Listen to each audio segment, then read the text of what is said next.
I actually like shaking my ass. And can I say that?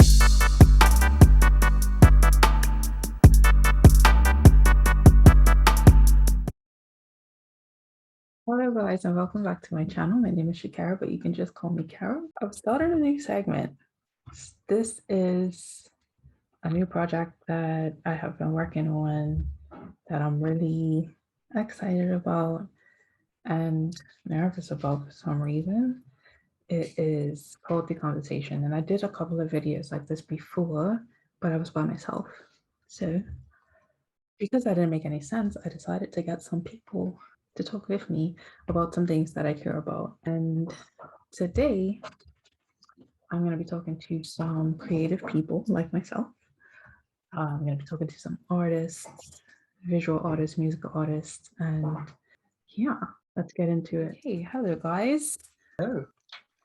So I guess some sort of introduction for what we're doing here. This is The Conversation. You can tell by the title, Creatives versus Real Jobs. Not to be a who makes the rules episode, but like who makes the rules on what a real job is. First of all, let's introduce ourselves. As you know, if you're watching this, I'm Shakara. You know me, this is my channel. I am, let's say, a creative. I guess I'm an artist. I draw, I paint. Sometimes I sing. I do a lot of things. I have some guests here with me, and I'll let you guys introduce yourselves. My name is Marilyn Allers. I'm a software developer by day, so I have a quote unquote real job, but I also own a pole dance studio here in Bermuda called Aerial Therapy. And yeah, I'm a pole instructor, performer, a creative. So I see both sides of this conversation. So thank you for having me. Looking forward to it. Thank you for coming.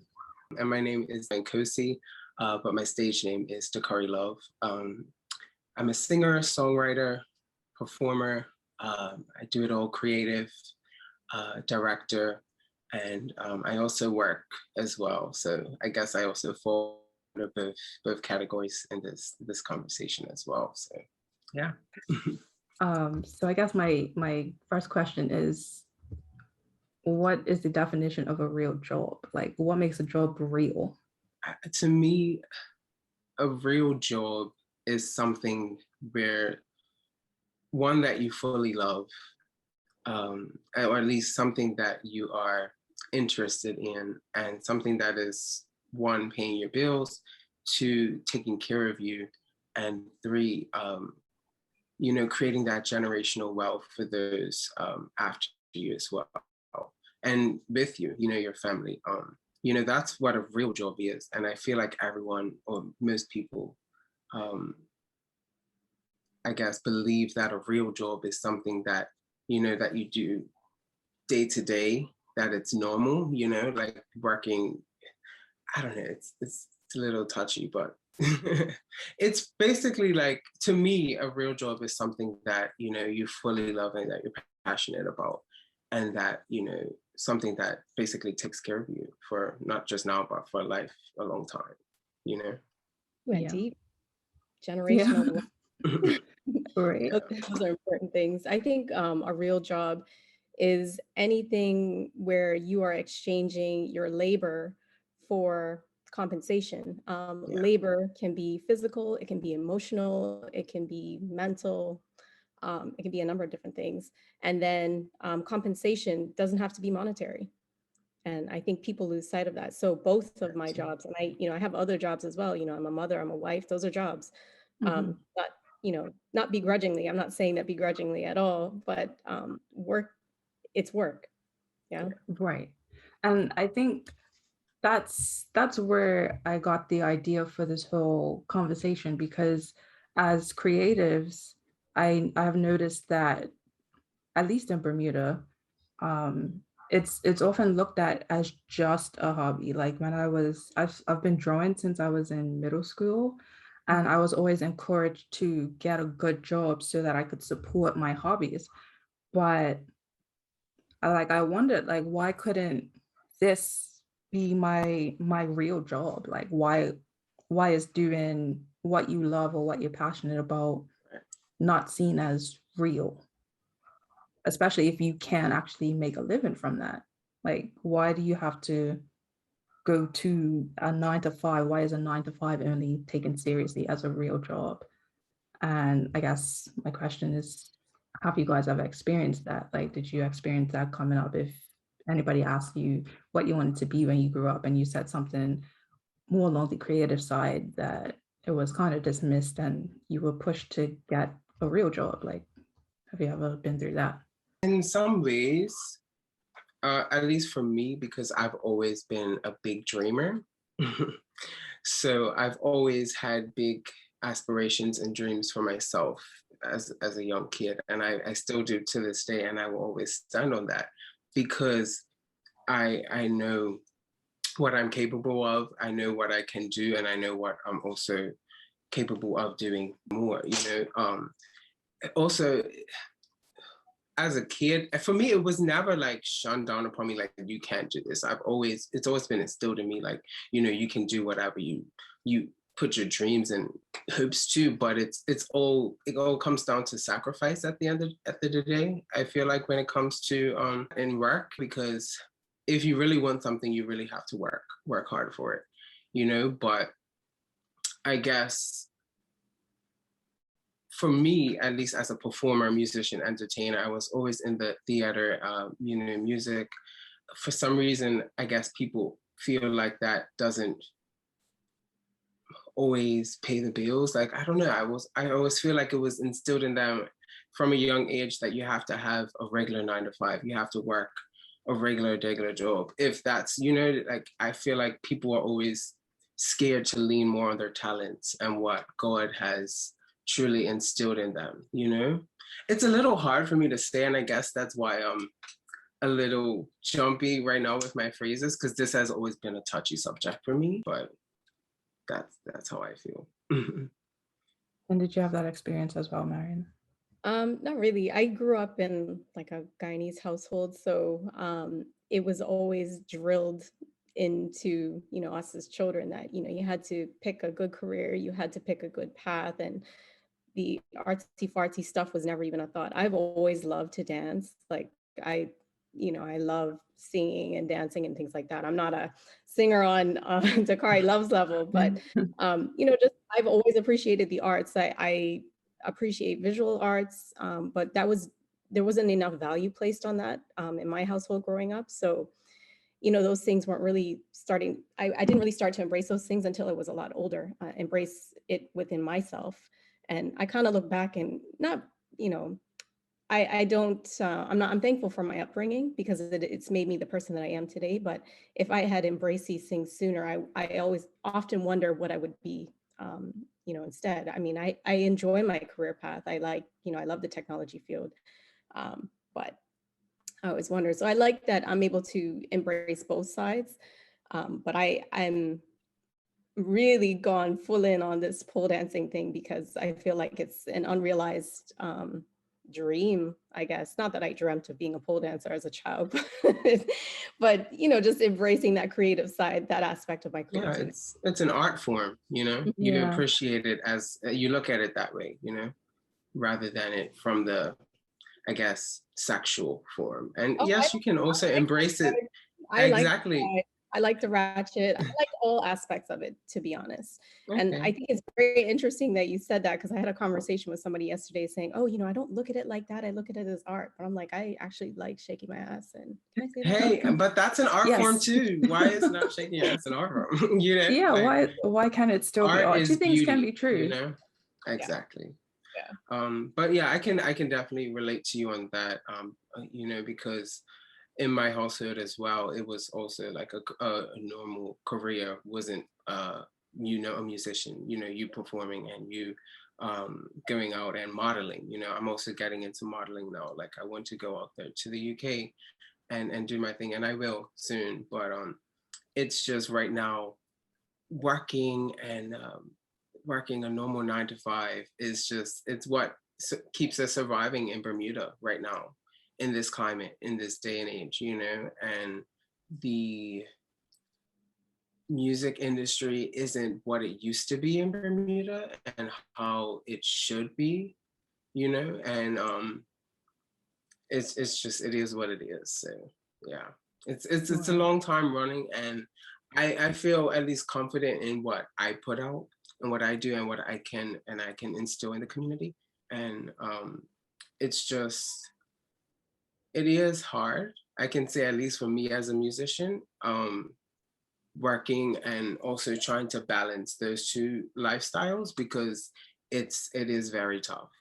It can be tough working. At least I can say I work two jobs. I just know that's not where I see myself in Right. the next 5 years, and I'm gonna keep working and keep pushing on my music in both sides. You know, I still love what I do. It's not that I hate it, but it's not where I see myself in the end of the day.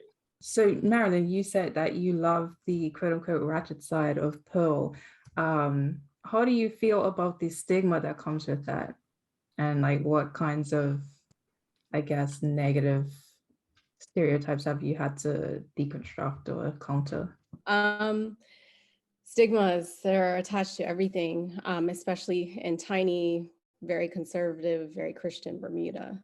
So me embracing this pole dancer thing, and from my perspective, it depends on who you talk to about the history and the origins of pole dance. You may get the Indian men doing Malakam, you may get the Chinese pole, you may get the strip club, you may get the showgirls, whatever. The reason I started doing pole is because I thought it was sexy, it was intriguing. I was into it, and I embrace my sexuality wholeheartedly and unapologetically. So that's why I do it. And that's why, I'm not going to say, oh, I don't shake my ass. It's just an art form. I'm not going to do that. That's stupid. Um, and I think that I do outwardly a lot of things that people want to do, but maybe are afraid to do. And I'm okay with that. I take a lot of crap for that. It's not as bad as it once was. Like when I first started, it was real bad. Mm. I was married and had a child before I took my first pole class. So it was just big uproar, like who she thinks she is, and she's a mama. And You get a lot of that in like from small island mentality. And I think we talk about this on my podcast a lot. Also, a lot of times when you get negative comments, it's because people see you doing something that they wish they could do out loud. Like it's more often about them and not so much about you. right. And getting to that So, place of realizing that what you just said is true, that was a journey. And it's still a journey. There are still moments where I get nasty comments in my DMs, or, a comment on something that I post, or people contact my husband and make comments. Like there are certain things that give me pause, but not as much as they once did. And my thing is, if I'm not hurting you and I'm not hurting anybody else, then leave me alone. Yeah, You go exactly. find your happiness.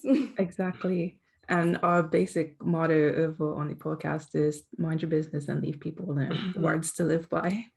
Like I carry that everywhere. Just if, like you said, if it's not bothering you, then why worry about it? Like I mean, it's very easy to remove yourself. exactly. You can unfollow. You don't have to watch. You don't. Exactly. You don't, if especially on social media, like you get to choose what you get to consume. Like if this You don't isn't the have content that you like, then you don't have to look at you it. don't have to share my videos in your WhatsApp groups. You don't have to do that. You don't. Period. So, Okay, so I did mention that I am an artist, but by day, I guess I'm a scientist. So I work in a lab in a private hospital. I have a bachelor's in biochemistry, a master's in blood science. So, I guess I followed the path of the get a good job to support your hobbies. But what I find more so for myself is in pursuing this path of getting a real job to support my hobbies, I feel like I've put all my time into that and I don't have as much time to actually create things, which is what I was more passionate about. So I guess my next question to you guys is, do you feel that your 9 to 5 kind of stifles your creativity in any way? So yeah, I feel like I basically said that. In some way, yes, it does, but in some way, it also still drives me to want to do better for myself in my hobbies. Because when you working a 9 to 5 and being a musician, you have to find a separation, that fine line between both, And for me, it's like working two jobs, as I said, can be tiring. Like I don't just work a regular normal 9 to 5. Sometimes it's days where I'm working 9 to 8 or 9 to 9. You know, that's a message. That's a 12-hour day. You know, so when I want to come home and when I want to just de-stress and like create music, sometimes it can be a little challenging because it's like I don't have enough energy, or I don't have it, you know, I don't have it in me in that time, you know. So, and when I talk about this, I get a little choked up. So it's like that's why I say this is a little touchy subject for me, because I know where I can be and I know where I want to go and I know how far I can go, you know, but it's Mhm. just sometimes working jobs and working the career that you don't really see yourself in, it can be a little stifling. But see, that's where I say that's where that sacrifice comes in. You know, you have to know that this isn't the right time right now, or just it just takes a little more time, a little more effort, a little more I don't know, I'm lost for words now, but at the end of the day, as long as you know how much love you have for your passions and your dreams, then nothing else matters. And that's at least what keeps me going. Um, and there are those days where I keep going, like I'm going to 3 o'clock, sometimes 3 a.m. Like I'm just in my bedroom making music, listening to beats out there, finding different people I can network with in the UK for when I get there. You know, I'm just always just setting myself up for the next step. So that's basically how I feel balancing those two in this day and age. Nkosi, don't give up. I know it's hard. If it was easy, everybody would do it, but you're very talented and we appreciate your art, so please don't give up. Thank you. For me, myself, it is very challenging, but what I do in my day job is creative in another regard. So I have to be creative in problem solving. Um, I love that. I love that side of my creativity. And I get to foster another side of creativity when I go to my studio and I train, or I prepare for my classes, or I put choreo together. So does it take away from, my fueling my creativity? It doesn't take away from fueling my creativity as a whole, but it does take away from, something that I am passionate about. It's always a trade-off. And you're always going to have to find time for the things that are important to you, or make time. Always a level of sacrifice, and you have to be willing to go the extra mile, juggling both. If you don't want to take the leap and go full on into your creative aspirations just yet. Yeah. So until then, it's just grind. Yeah. Yeah, it's a means to an end, right? Not necessarily. Like I can't see myself like leaving my day job. Something would have to be drastically wrong for me to leave my day job, because like I said, I enjoy it. It's a stable source of income. I have 2 children in private school. We have mortgages to pay for, like, the adult responsible things to do. I believe that I could, make up the difference running my pole studio full time. Pre-COVID, I would have said yes. Now it's a little more challenging, especially with new rules and regulations thrown at you every time you look. But we're working it out. And I think, again, you have to be creative in your problem solving, and okay, how we have a new hurdle to overcome. How are we going to overcome this? So it's just challenging yourself. I could easily sit back and say, I should have shut my studio a few times over, given the spaces that we were in with different challenges that we were faced with. But instead of sitting and saying, okay, well, this is it, throw my hands up, it's like, okay, how are we going to overcome this? Like, how are we going to get past this? So that's kind of the mindset that I've adapted, and it's allowed me to keep going. And it's been working so far. It's not easy, but that's how I push forward. COVID really did throw a wrench into everybody's Oh, life, but yes. like for creatives, I guess in this aspect, it's good to have a quote unquote real job to Right. fall back on as a safety net and this sort of thing. Because I know creatives were kind of struggling with the whole Hmm. pandemic. So Definitely. that's one way to look at it, right? It's good in We're that blessed. regard. But then also, it's been like some have been unable to work in the way that I guess we're used to, but it's Mhm. also allowed for creatives to thrive in other ways. You just create something new that can still get you through that. So I love to see that. Yeah, my podcast started during the pandemic. This Mhm. this whole idea that I'm doing right now, like Yeah, this I post feel like pandemic thing. it definitely the pandemic has given everyone that drive in them. It's made them want more for themselves and just better.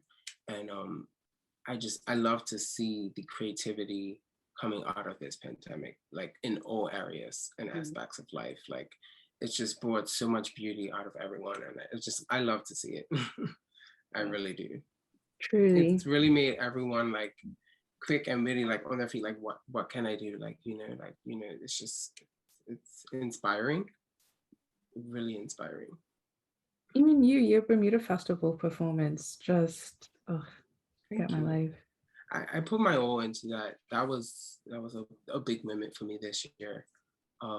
Not even just for myself, but for the community. Not even just having me on the roster, but it's so many talented people from Jonathan, Yesha. I know Kai Scott, the dancer. Just that whole festival lineup was iconic. And it was a big moment for Bermuda too because I feel like Bermuda Festival has been known to not have much Bermudian talent at the Right. forefront. Right. And to see that much Bermudian talent on that lineup was just so big at that time. And I was so grateful and so honored to stand by all of those beautiful names, just so many people on that list. And yeah, my performance was in July and we did it. Tyler McKean, Derek, Dina Ritchie. I keep getting his name wrong. And yeah, it was a beautiful time, and I took some time off from work just for that, and it was nice to just live it up. And we couldn't have a live audience, but we had people there in the moment helping, and even bystanders like walking past, they stopped and listened and clapped, and it was so nice. I was really blessed and honored to be there. I was really blessed and honored to watch it. Okay, so we've been talking about being an artist in Bermuda and how you are always encouraged to have a 9 to 5 and all of that. I guess you kind of touched on it, but I guess I wanted to ask, like, what are some of the pros and cons of being an artist in Bermuda, and do you feel supported in your craft? Well, number one, yes, I do feel supported in my craft.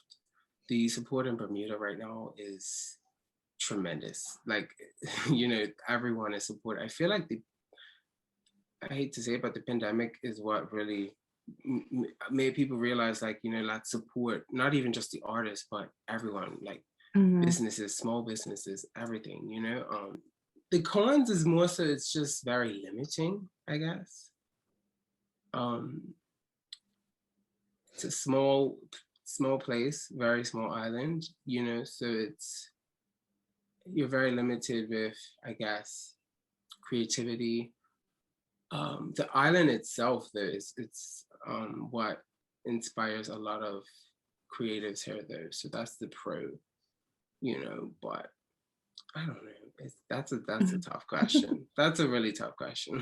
I know for me, I have to get out because it is limiting for me. Like I know it's just so much I can do here for myself at the Mhm. end of the and it's just I've done what I can do.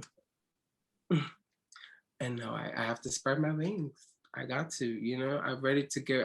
I've been accepted to a music school, the Oh, British love Institute that. of Modern Music in central London. I'm thinking of Manchester, but I don't know right now. But um, yeah, next September is when I go. So I have a year from now, and I'm on the countdown, and I'm ready. I'm gonna be doing a few more things here.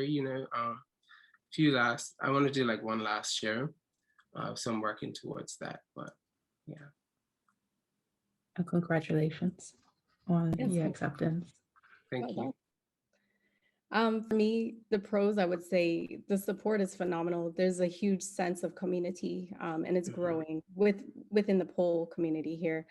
Um, And even just connecting with other creatives, it's I think a little more personal than it would be in other jurisdictions, like say the US or the UK. So, you have access to more creatives in other, I guess, areas of creativity. Um, it's it's easy to become a big fish in a small pond, but that is also a con because once you get in a big pond, then what? You know what I mean? Yeah. So pre-pandemic, I did a lot of travel for work and for personal reasons, but anytime I traveled, I would have to find a pole studio because I needed to train. I needed to be a student of my craft, and I still am a student of my craft, and I will never stop being a student of my craft. And that's for day job and for my business. I think learning is such an important thing, regardless of what realm you're in. So I would just, go and take private lessons with, quote unquote pole stars. I would, go to pole conventions, all kinds of stuff. It got to a point where my husband's like, look, we're going on such and such trip. Like, can you not go to a pole studio?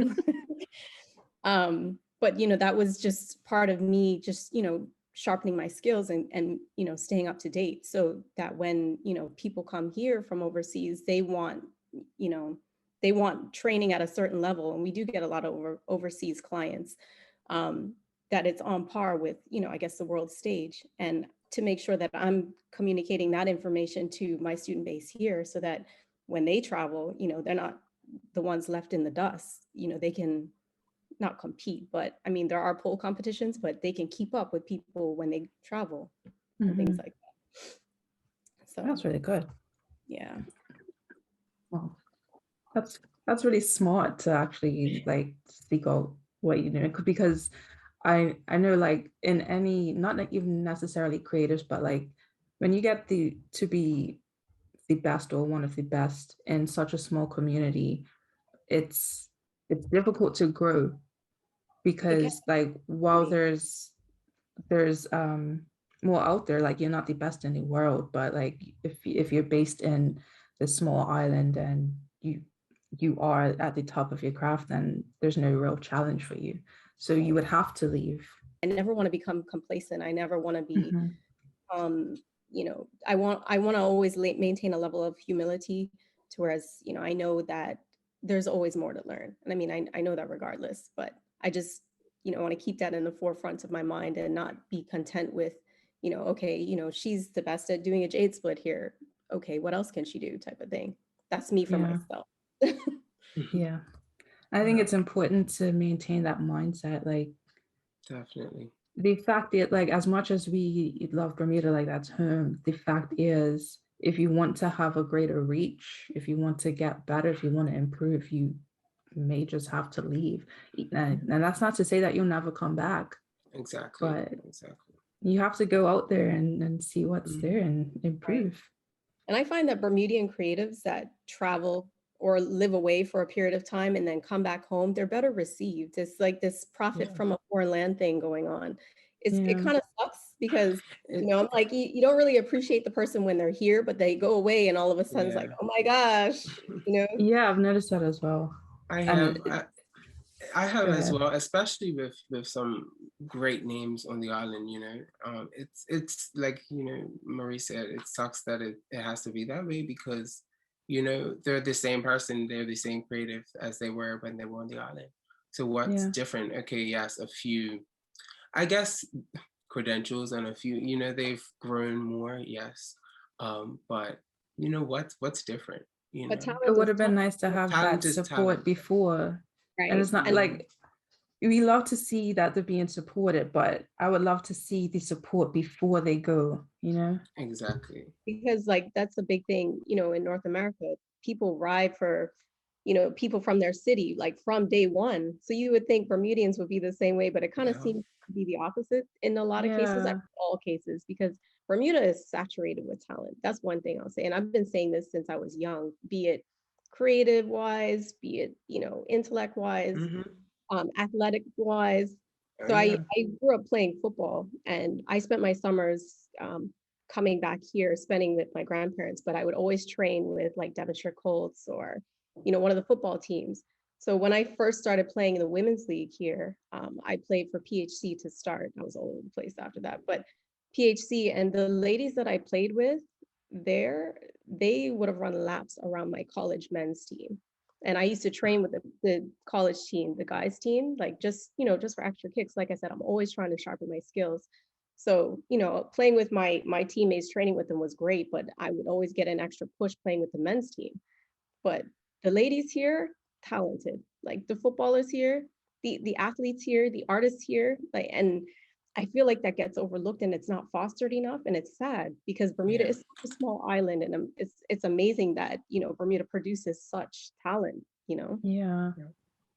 I was just watching, I don't know if you guys have seen Building the Buzz, his new video. It's so Phenomenal. good. So good. It's brought the industry to such a new level. It's just next level, and I'm so proud to see him doing that. Like it's nice. It's really nice to see Koji and Jade and all of these just beautiful, talented people behind these great projects. Like Yeah. it's amazing. It's really They, amazing. they just force everybody to level up now. That was next Yes. level. So And this was made big in ups to Bermuda BuzzFeed. by Bermudians. Yeah. Like, In Bermuda by it- Bermudians. Yeah, so But you see like, what I'm saying about that's talent? important. He didn't have to outsource exactly, any of that. He didn't have to outsource any of that, and that to me is phenomenal. Mhm. exactly. Then like we have no excuse, man. It's No. so good. Yeah, Like so good. Bermudians are talented. I think people are starting to realize, like we've always known that Bermudians Yeah. are talented, but I think it's becoming more widely known and it- accepted. Like we have it this. also just goes to show that also, when you put time and energy and so much love and effort into anything that you do, it goes further, and I also feel like in some way, at least for the thing that we're talking about, the music side now, before, I guess, a lot of people weren't really putting as much effort. At least I can also say for myself, like I wasn't putting as much effort in some things, like I just did it out because I wanted to throw it out. This is like 5 years ago when I was doing YouTube. I was doing it to have fun, but now like it's almost in a way where you're putting yourself out there for the world to see. Mhm. You have to look at it that way, you have to package it that way in everything, the way you promote it. And that's what BuzzFeed did. He promoted it well. He packaged it well. It looks great, and I'm so proud and so happy to see that come out of Bermuda by Bermudians fully. Mhm. So yeah, big ups to everyone on all of that. Whole team. because, Literally Well, everybody involved. Honestly. yes. Okay, so I guess we're coming to at the end now. Last question. What advice do you have to any upcoming creatives in Bermuda, in a small, or not necessarily just Bermuda, but like in a small environment, trying to make it? I'll start. I would say networking is really important. Stay connected to other creatives, and it doesn't matter if they're doing the same thing as you, if it's similar. Like I think a lot of people get intimidated by that, and I think that that's problematic. I intentionally work with people who are doing things that are similar to what I'm doing, but people I connect with. Not just any and everybody. People who are looking to build up others. Promote you just as much as you promote them. Networking. And that doesn't have to be restricted to, Bermuda's borders. Look outside, connect with other creatives. And I think that helps you to grow. Iron sharpens iron. Yeah, definitely. I can agree with that as well, Marilyn. Because when you said iron sharpens iron, it's also key, especially now in this day and age, to connect via social media, especially if you feel, limited to just Bermuda, and especially if you're constantly working a 9 to 5 or whatever you're doing, that's keeping you occupied and you can't really, utilize your talents the way you want. Utilize the internet. It's such a vast place. You can connect with so many different people online, and as well as with your community, like we just said now. So if you feel afraid, don't feel afraid to reach out to people near you that you feel comfortable with and that you can connect with on the same vibe and same energy. It's always out there, and it's just it's depends on how bad you want it and how bad you love it. Yeah, So I yeah. agree. I agree wholeheartedly. The fear thing that you said, like being afraid to reach out to people, I wish people with good intentions were as brave as the men in my DMs. This Listen. Afraid. Just ask a question, just say that's a good one. hello, just, no, real, seriously. That's facts. I had a young lady approach me. I was out with my husband and she was like, I just wanted to say hi, but I'm kind of nervous. I wasn't sure if, it'd be okay. I'm a human being. It's okay. Right? Reach out. I don't bite. I guess I can give some advice too. Do what makes you happy, really. It can be tough if, like, I know you feel that in Kosi, like, even for me, and I kind of like what I do, but it's not my passion. It's not something I want to do for the rest of my life, like to wake up every day and go to a job. It's not my dream, but sometimes you have to do what you have to do so that you can do what you want to do. But that doesn't mean that you stop doing what you want to do while you do what you have to do, right? So do what makes you happy. If you have to get a real job to pay the bills or even to support what you're passionate about, then do that. But don't ever stop doing what you're passionate about. Do things that make you happy. Yeah. Amen. Very cute. Thank you guys so much for agreeing to have this conversation with me. I'm really excited that you've done this. Yes, Thank you so much having for your us. input, of course. Thank you for your input and your insight. And yeah. Oh, do you guys have anything coming up that we should be looking out for? I mean, I'm working on a few things, so be ready. I mean, it's different. It's just something I want to throw out there and see how the people like it, and a summer bop. So yeah, stay tuned.